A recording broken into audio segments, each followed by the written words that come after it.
belajar bersama-sama mengenai pendidikan pranika, kita mau break terlebih dahulu biar kita semangat lagi gitu. Oke kak? Oke. Kita dulu ya. Satu kali semangat, dua kali semangat, semangat, tiga kali semangat, semangat, semangat, semangat. Oke, seperti itu ya, bisa kak? Bisa. Oke, satu, dua, tiga. Satu kali semangat, dua kali semangat, semangat, tiga kali semangat, semangat, semangat, semangat. Oke, makasih teman-teman.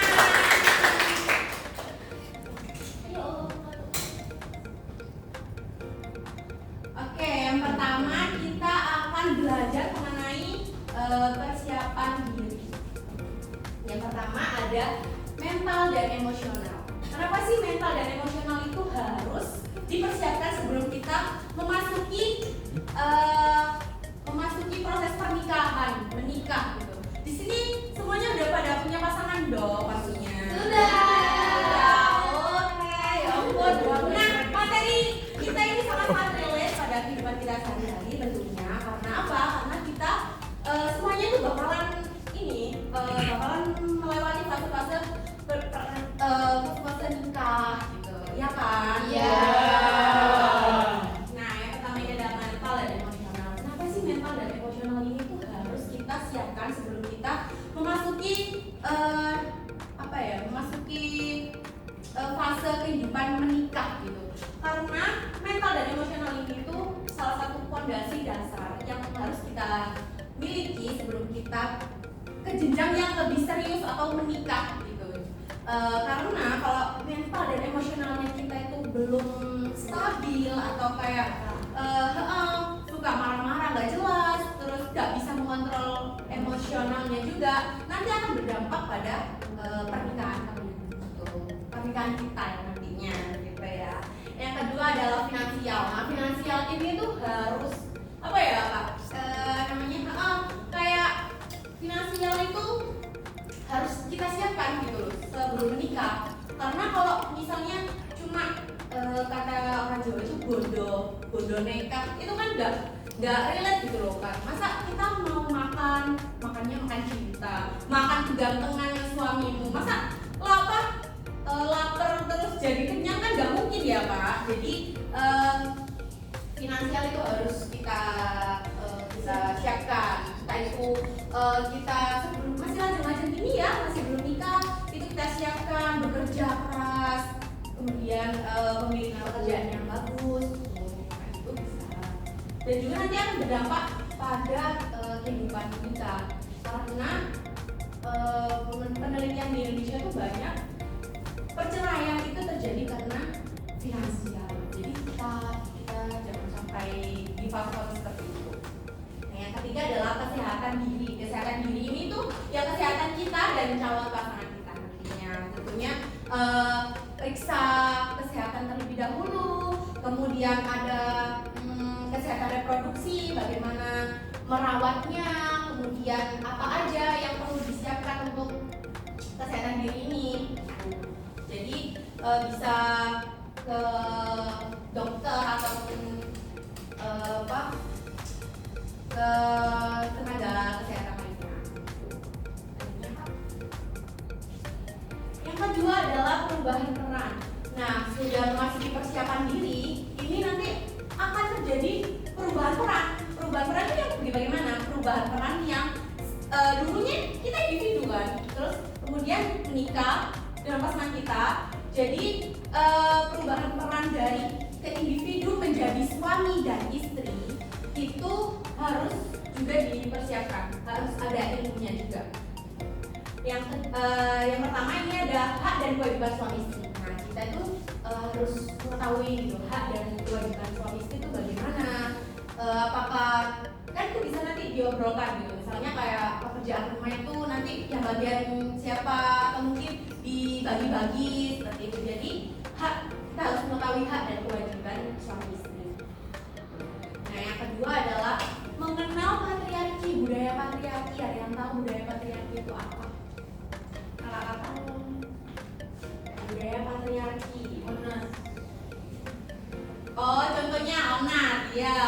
Ya, terus apalagi yang dari media sosial tuh banyak tuh. Nah, mengenai patriarki ini tuh adalah budaya yang dimana suatu kaum itu menganggap ke kaum lainnya itu lebih rendah daripada dia gitu. Jadi ini tuh apa ya namanya tuh bisa disebut dengan kesetaraan gender lah istilahnya. Jadi kalau misal kita suami dan istri itu tidak, apalagi suami ya biasanya tuh patriarki, apalagi di Indonesia ini tuh masih banyak budaya patriarki yang berkembang atau mungkin belum belum tuntas gitu.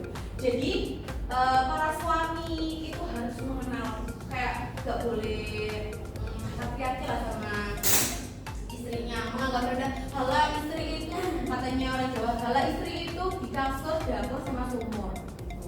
Gak bisa berkembang, gak boleh bekerja, gak boleh menjadi lebih baik lagi gitu, gak boleh. Jadi patriarki ini tuh sangat penting untuk kita ketahui biar apa? Biar kita pada kehidupan menikah itu tidak terjadi. Nah yang ketiga ada menjaga keharmonisan. Nah ini menjaga keharmonisan suami dan istri. Bagaimana sih cara menjaga keharmonisan suami istri bisa selalu deep talk sebelum tidur, itu namanya apa? Pillow talk ya kalau tidak salah ya. Pillow talk. Kemudian apa-apa itu melibatkan harus bertanya, sayang aku boleh gini enggak? Gitu. Sayang aku boleh kesana enggak? Itu kan termasuk menghormati juga gitu loh suami. Kemudian suami juga harus minta izin, sayang aku boleh beli ini enggak ya? Oke sayang boleh. Nah itu jadi harus harus menjaga komunikasi dan juga kesepakatan bersama. Misal ada apa-apa gitu harus dikomunikasikan dengan baik. Kemudian romantisan sama suami sama istri itu harus teman-teman, karena apa ya itu tadi untuk menjaga keharmonisan. Romantisan kecil-kecilan, gombal-gombalan kamu tahu nggak bedanya kamu sama ini, kayak gitu kan bisa menjadi contoh gitu. Kemudian gak selalu tentang kayak misal ada masalah gitu gak diobrolin, silent treatment katanya anak-anak sekarang gitu. Silent treatment itu jangan ya, dihindari ya teman-teman kalau misal kita sudah menjadi istri dan suami gitu. Jadi silent treatment itu nanti memecahkan keharmonisan gitu. Jadi misal kalau ada masalah sebesar apapun itu kita harus ngobrol gitu ya, ngomongkan maksudnya ngobrol itu dengan memecahkan masalahnya itu dengan kepala dingin kayak gitu. Kamu nggak boleh gini loh sayang kayak gitu. Jadi dengan bahasa yang lembut, tutur kata yang lembut, yang seromantis mungkin lah gitu. Nah kalau sudah kita menjadi suami istri tentunya kan kita nantinya kan kita punya bayi gitu ya kan mengandung gitu. Bagaimana sih persiapan untuk menjaga kandungan kita agar si jabang bayi ini tuh sehat nantinya? Yang pertama adalah menjaga pola makan. Menjaga pola makan ini tuh ya makan makanan yang seimbang, kemudian makan buah, sayur seperti itu. Ya pokoknya makanan yang gak boleh sebelah itu dihindari ya teman-teman kalau kita sudah mengandung gitu. Jadi sebisa mungkin kita mengontrol diri kita makan makanan yang sehat supaya kita tetap sehat juga. Yang kedua adalah konsultasi. Biasanya konsultasi ini ke dokter kandungan gitu. Ini gimana sih dok? Ini apa aja yang perlu dipersiapkan? Kemudian apa aja yang perlu kita beli untuk kesehatan bayinya supaya sehat gitu. Biasanya ada vitamin kayak gitu. Yang ketiga ada hindari alkohol dan obat-obatan. Jangan ya, kalau mungkin kalau kita jangan sampai lah kita mengkonsumsi alkohol atau obat-obatan gitu.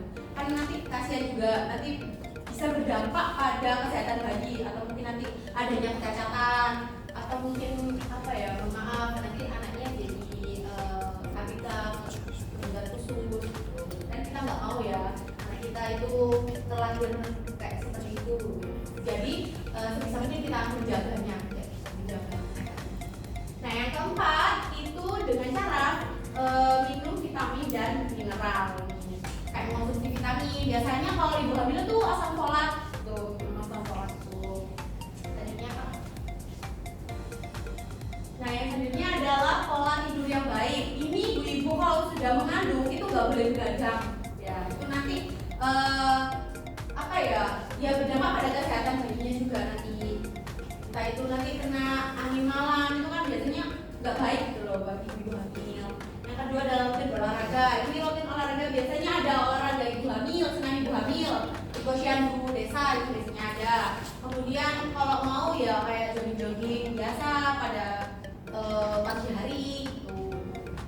Yang selanjutnya hindari aktivitas berat. Nah seperti ini kayak ini terlalu mungkin kalau yang biasa angkat beban boleh-boleh saja. Tapi kalau kita nggak biasa angkat beban ini jangan terlalu jangan dipaksa gitu. Soalnya nanti biasanya jadinya nggak kuat jadi kayak beban gitu kan, kita nggak mau ya seperti itu. Yang selanjutnya adalah menjaga emosional. Nah ini sangat penting sekali karena emosional kita sebagai ibu, apalagi ya sebagai ibu itu berpengaruh pada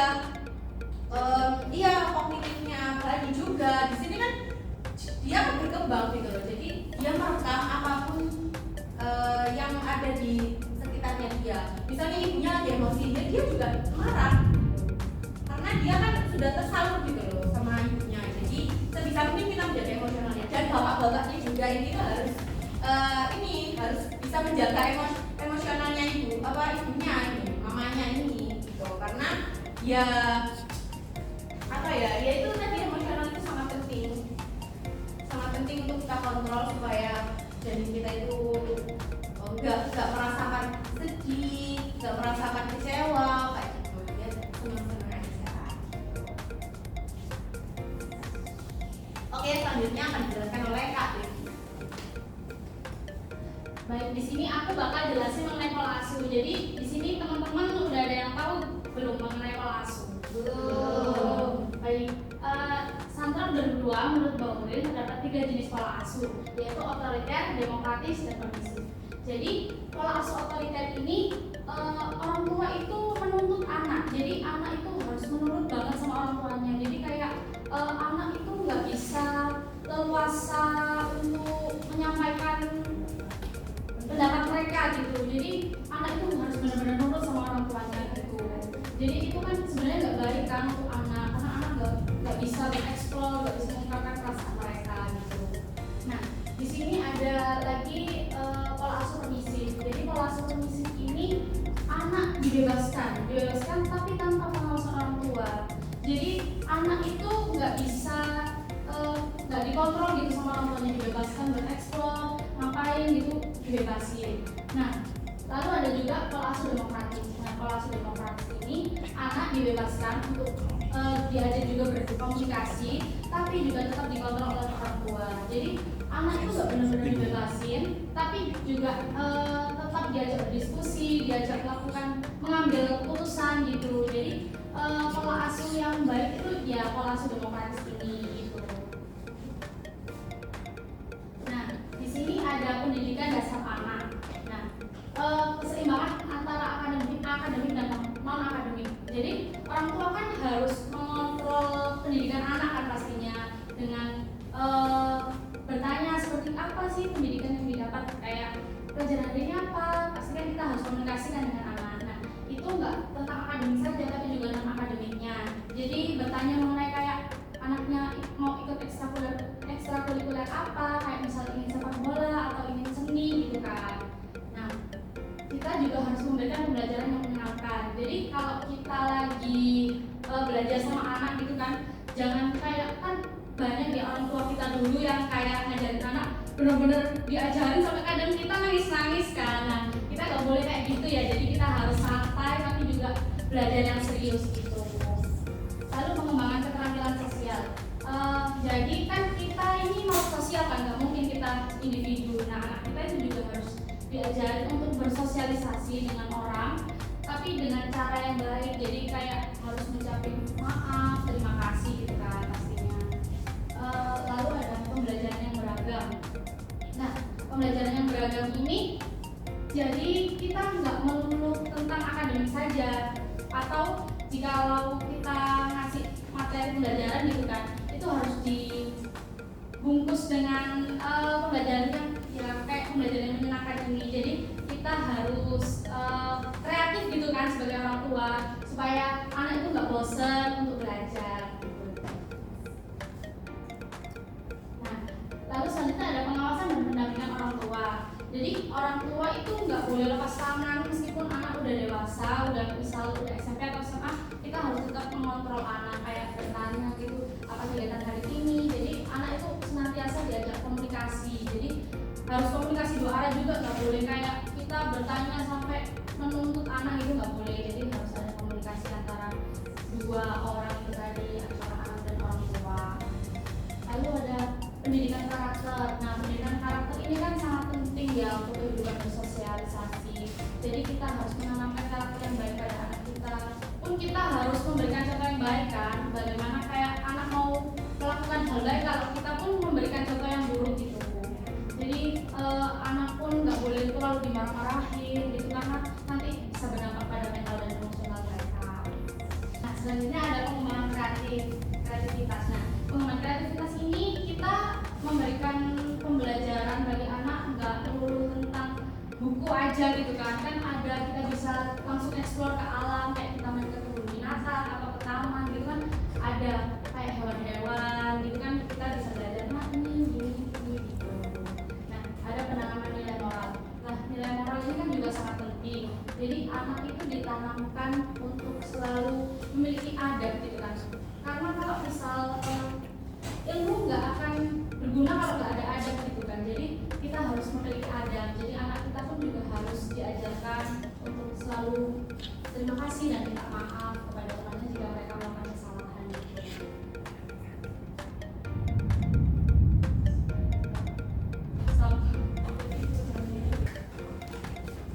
Baik, jadi materi kan sudah selesai. Sebelum kalian bertanya, kita mau tanya nih ya. Ini teman-teman kan mau pada menikah nih ya. Insya Allah. Dari penjelasan Kak Tiara tadi tentang persiapan nikah, kira-kira teman-teman ini sampai tahap mana sih persiapannya? Apakah masih belum ada calonnya? Sudah semua ya pastinya ya. Gimana teman-teman? Mungkin Semangat ya, semangat bekerja. Mencari uang demi hidup yang lebih baik kan? Iya.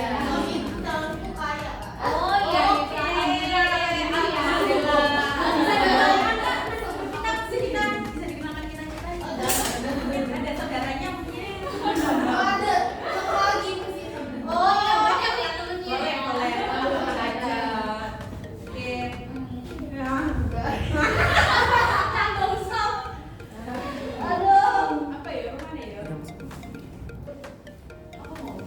Nah, kenapa sih adanya materi ini, adanya pendidikan pranikah ini? Ada yang tahu teman-teman kakak-kakak ini? Biar gak cerai. Iya, biar gak cerai. Terus apa lagi yang banyak di media sosial itu loh? Apa? Iya, hamil di luar nikah. Itu jangan sampai ya. Yang apa? Selanjutnya apa?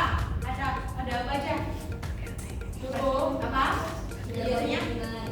Iya, perceraian gitu kan banyak kan KDRT, apalagi sekarang marak KDRT. Gak hanya ibunya aja disiksa, biasanya anaknya juga. Nah itu apa ya? Itu juga menjadi motivasi kita untuk apa? Mengapa sih adanya pendidikan pranikah, belajar pendidikan pranikah?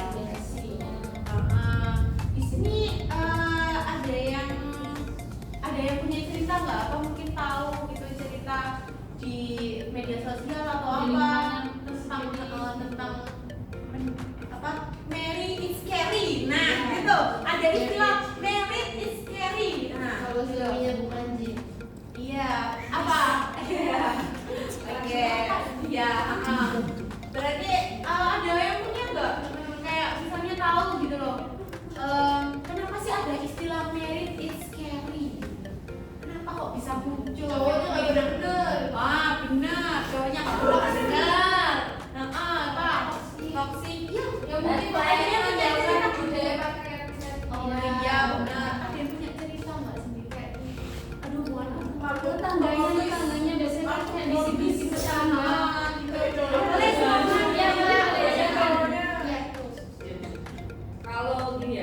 ini kan ada dua orang kan. Bagaimana kita bisa tahu ntar itu suami kita pacaran apa enggak? Pertanyaan apa yang sekiranya nggak menyinggung tapi kita bisa tahu jawabannya gitu. Nah, Kira-kira itu gimana Kak mengkomunikasikan sama si cowoknya itu gimana? Ini masalah. Tanya jawabin aja. Gitu. sebentar Kak, aku banyak. Tuh, video lagi. Ya boleh kakak-kakak mungkin di sini ada yang bercerita atau mungkin memiliki pengalaman pribadinya tentang Saya nggak mau tanya. Iya. Kan kalau apalagi di desa kan ya, lagi patriarki, parenting kuno yang mengajarkan anak-anak laki-lakinya untuk menjadi seperti penguasa. Iya. Nah, kita ini rata-rata di sini kan belum menikah. Mungkin ada di tahap yang tunangan atau sebagainya. Nah, kita kan juga pengen tahu bibit-bibit kalau suami kita itu calonnya patriarki. Nah, terus bagaimana kita mengetahui, mendeteksi atau bagaimana pertanyaan-pertanyaan yang sebenarnya tidak menyinggung gitu, Kak? Oke. Udah? Sudah? Oke, langsung jawab ya. Bisa pada saat kita menjalin hubungan gitu, bisa menjalin hubungan, kan kita pasti merasa dong kayak "Ih, ini apa? Ini cowoknya ini kayak kasar gitu kan. Biasanya itu, nah kalau dia nggak menunjukkan atau memunculkan kayak gitu, bisa dipancing dengan emosi. Nah orang itu ada penelitian di psikolog gitu ya. Orang itu bisa dilihat karakter aslinya pada saat dia lagi emosi. Emosi ini marah gitu. Buat dia kayak semarah mungkin gitu. Apakah nanti kita lihat reaksinya gimana? Apakah dia nanti main sabar, bahkan atau ada kata-kata kasar gitu Ya. menunjukkan kita gitu. apalagi nanti bahaya main tangan. Iya. Nah, itu biasanya bibit-bibit iya KDRT itu ya kayak apa cowok-cowok seperti itu, seperti yang nggak berani punya ke perempuan gitu. iya nggak punya emosional yang Bisa mengontrol iya, emosinya mengontrol gitu. bisa dipancing. Lu udah pernah dipancing Kak pacarnya kayak gitu? Oh, belum. Saya ini damai. Iya, silakan. Saya pernah ngetes calon saya itu Oh, ya. iya. Itu caranya itu minta tolong beliin pembalut. Kan ada laki-laki yang emang mau. Iya, Kayak apa sih jijik. Iya, Nah, iya. itu tolong dijauh itu dia udah refleks. Padahal pembalut kan biasa iya Iya, kan iya. Bener Bener kan? bener. Bener Kan, ya. Iya gitu. Suruh beliin pembalut. iya bisa mungkin ada tips-tips dari kakak-kakaknya yang udah pernah ngetes pasangannya.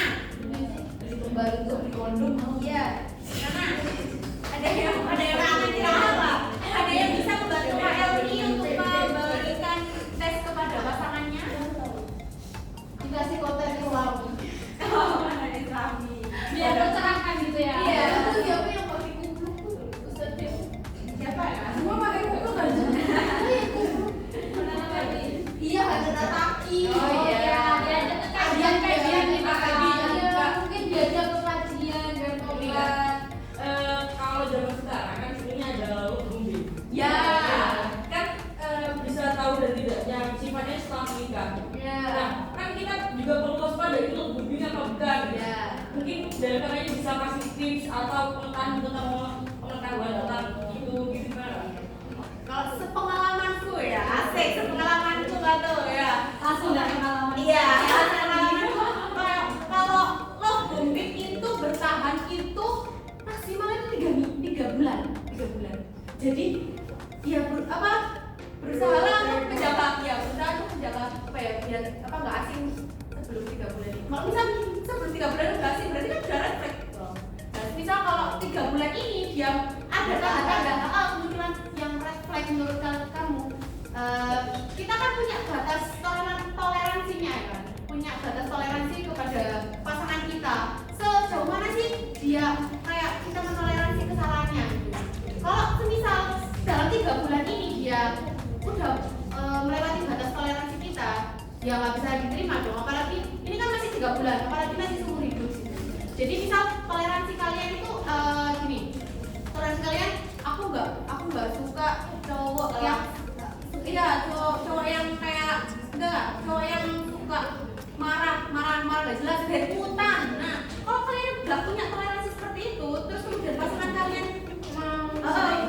kayak gitu, iya, kayak saling mengamukkan nggak jelas, nggak tahu kayak apa kemudian nggak tahu Nyebutin apa alasan dia kayak komunikasi. gitu. Ya kalau kalian nggak punya toleransi terhadap hal tersebut, ya udah tinggalin gitu. Rekaman juga. Karena kalau kita teruskan, kalau kita nggak punya batas toleransi pada sifatnya ini ya kalian bakal tersakiti sendiri dong. Nah, Gitu loh, sendiri, kita tersakiti kasih. sendiri. Benar kayak gitu. Jadi misal kalau dalam 3 bulan ini dia melakukan di luar toleransi kalian, ya wes lepaskan. Dan menurutku ya sekarang kan masih banyak loh ya teman-teman kayak cowok-cowok yang masih green flag lah ya istilahnya gitu loh. Berarti kita Bilangnya bersiapok. kok, Berarti kita harus bikin kriteria. Aduh, ya harus kita pasti punya kriteria kan. jangan sampai ya standar TikTok ya. Kita nggak bisa menyamakan kriteria kita dengan orang lain kita. Karena yang bisa menentukan Yang sanggup kita sendiri.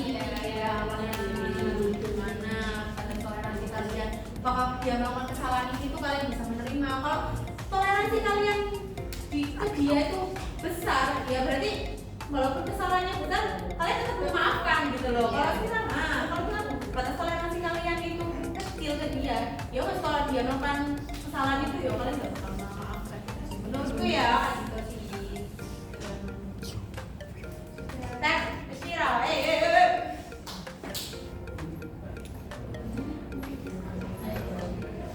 Baik, barangkali teman-teman di sini ada yang mau bertanya lagi, itu silakan. Ya, kita diskusi ya.